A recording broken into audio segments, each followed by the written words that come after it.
administrasyon pa umano ni dating Pangulong Rodrigo Duterte nangyari ang isa sa mga insidente ng pagde-deliver ng mali-malitang kickback sa isang kongresista. Ayon daw yan sa hindi pinangalanang source ni Ombudsman Boying Remulla. Nasa frontline ng balitang yan, si Camille Samonte.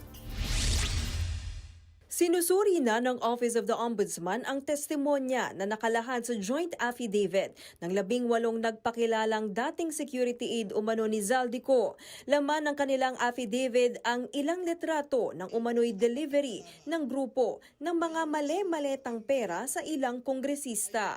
Ayon kay Ombudsman Boying Remulla, nakatanggap siya ng intel report na isa sa mga tinukoy sa joint affidavit na cash delivery sa isang kongresista. Nangyari noong pang Duterte administration. When we investigated that angle, it appears that this delivery was done during the time of Speaker Lord Velasco. That picture that was put in the affidavit was done during the time of Speaker Lord Velasco.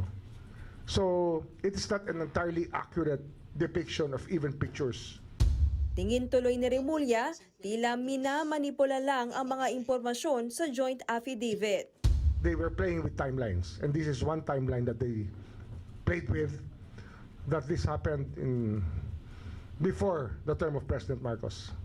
Hindi sinabi ni Remulla kung kanino nanggaling ang pera at sinong kongresista ang tumanggap nito. Pero maituturing daw na reliable na tao ang nagbunyag sa kanya ng impormasyon. Tinukoy din ni Remulla na si dating Congressman Mike Defensor ang nasa likod umano para mabuo ang kwento sa laman ng joint affidavit ng grupo. He was instrumental in putting together the affidavit. I think we all know that. He's not denying it anyway.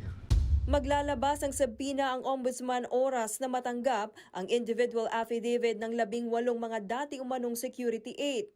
Dapat panindigan nyo lahat, tsaka ilagay nyo yung detalye ng bawat isang tao kung saan siya kasama. Dapat yan, personal knowledge. Hindi pwede hong general statements lang na sabi-sabi, sama-sama ang lahat.